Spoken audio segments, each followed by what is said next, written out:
We're chatting once again with Jenny Young from Brooklyn Robot Foundry. Jenny, welcome back to the podcast. Thank you. Thanks for having me again. It's fun to be here. We chatted at the International Franchise Expo in New York almost a year ago. Tell me what's been going on with Brooklyn Robot Foundry since then. Yeah, thank you. It was actually funny because we had a discovery day at that expo in one of the conference rooms, so that was really fun. So what's been going on? We've been doing a lot of franchise development. We have now signed 10 units, Love which is it. really exciting. The Northeast is kind of getting filled up. We're based out of New York City, and a lot of the territories in New York City and the adjacent ones are now awarded, which is really an amazing feeling. And now it's fun to expand, and that's why we're here in Charlotte to find somebody a little bit further away from New York. I love the idea of New York brands and New York area brands moving to the Southeast, just like half of the population is. That's so true. I mean, imagine in North Carolina how many former New Yorkers and even former people from Brooklyn. I was going to live say in it's North probably Carolina. even mostly Brooklynites are moving out. They take over the world, that is for sure. Yeah, but congratulations on 10 franchisees. I think that's a really good milestone. It always feels like 10 is that number of, we are serious and we're in serious growth mode now. So 10's a nice number to hit. Thank you. I know I was really, really proud of that number. Tell us a bit more about what your franchisees and their customers actually do inside. Is it a studio or a center, or how do you refer to them? So there is no physical brick and mortar. It's Okay. a mobile business. And we don't mean it's mobile like you have a food truck. What we mean is that the franchisees are given an exclusive territories. It's a set number of zip codes with certain demographic information in it. And then they hire teachers. They'll have a small commercial space where they hold their inventory. But then their teachers will go get the inventory, and then they'll go into other organizations within that territory. Got So it. schools, daycare centers, Community centers. exactly. Got it. Okay. So they're basically going to where the kids are. They're bringing all of the stuff that's needed, and then each kid is going to build their own project. It's super fun, very creative, and the kid is taking that project home with them. So 50% of the business is B2B, business to business, so we're working with schools, daycare centers, things like that. And 50% of the business is B2C, where you're going to be selling directly to parents. So when kids are out of school, the parents will be paying you to have a really fun robot building session with the kids. Oh, that's fun. Yeah. You know what I love about that structure as well, outside of the storage and warehousing, real estate, which is one of everybody's biggest concerns right now. Real estate is not an issue for your franchisees. Exactly. And we were really intentional about that. I started the business 14 years ago, and we started it as a mobile business, but then we pivoted to having a brick and mortar. But we were always running the mobile business in line with the physical stores, and we were running them as separate entities and separate P&Ls, and really paying attention to the bottom line of each. And when you have a brick and mortar, anyone who owns or rents a commercial space, you know how often things break. And so the door breaks, the HVAC system is always the expensive one, the flooring needs to be replaced, and so much of your profit just goes into the upkeep of that space, as well as the real estate cost to have such a large space. Right.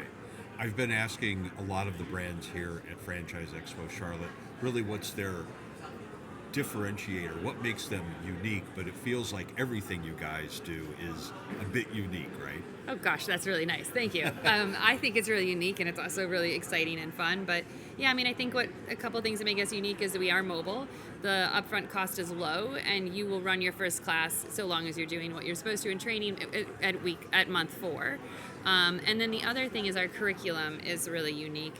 We start at age 2, which a lot of people say, whoa, 2 is too little, but it's not. A 2-year-old can do amazing things. And so we go from 2 to middle school. And because I'm a mechanical engineer is my background in design, we have designed over 2,500 unique projects in the last 14 years. So our curriculum makes it so that if a kid starts at age 3, they can go for 9 years and never repeat a project. So it's just a lot of curriculum, and a lot of STEM programming don't have that capability. Tell me more about this mechanical engineer background. I don't hear a lot of that in franchising. I know, right? But when you are an engineer, franchising is so fun because the engineering brain loves systems and loves processes and loves Yeah. making things like super efficient. I'm a very dorky engineer. I love the supply chain management. I love thinking about our production. I love thinking about how we can, make sure everything is super high quality and kind of improve those processes. So, yeah, I think anytime you have a franchise that was started by an engineer, you're probably going to have really detailed operations manuals, and a lot of thought goes into what is the best way in which to kind of operate the business. So, and then for ours in particular, we're teaching engineering to children. And so that is also very fun, especially if you're run by an engineer. You can figure out, like we know how to teach a 5-year-old some really complicated engineering concepts that a lot of adults don't even know how to. Right. How to I was just going to understand. ask, is there an adult version of this There is. some I of know. us I can get don't often into? talk about it, but we do corporate team building. We do adult classes. Oh, that would be a lot of fun actually for like a retreat type thing, right? Exactly. Sometimes we partner with a brewery, and we'll bring the robots in. Now They'll you're talking. Make a beer just for us, and then the adults will drinking beer and making robots, and it's really Oh, fun. yeah. Yeah. Okay. All right, my team at Thunderly, take note. I think I have a new idea for our big meeting this fall. So there's a lot of choices out there for candidates when it comes to kids services and educational franchises and things like that. Tell me about the competitive advantage you have. Is it related to sort of the explosion or maybe finally the awareness of STEM and things like that parents are really looking for something different, or what would you say? I think there's a couple advantages. I think one advantage is what we talked about earlier, which is our systems are really well thought out.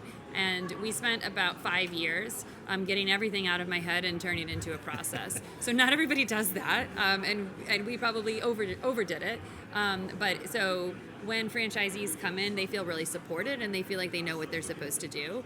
I think STEM is huge. Everybody understands that the world is getting more and more, technology is taking over more and more of our lives. And so having our children understand not just to be consumers of technology, but to actually really understand physically what is going on and be problem solvers. That's something that we are going to need in the future. And I think the other thing that is kind of a differentiator, especially in child enrichment, is that when the economy is doing really well, people put money into their kids. Yeah. And when the economy is not doing so well, they put money into their kids because they want their kids to have a better future. So, it's definitely a recession-resistant vertical. Excellent.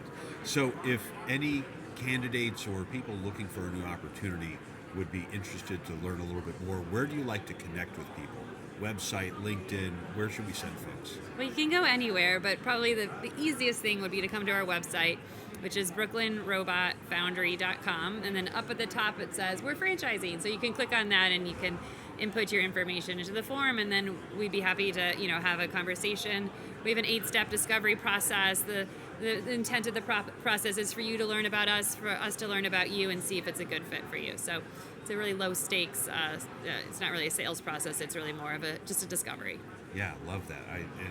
I can't imagine that you have a process built for that. So. We do. Jenny, thank you so much for joining us again. We look forward to seeing a lot more from Brooklyn Robot Foundry in the second half of 2025. Thank you. Thank you so much for having me. It was really fun.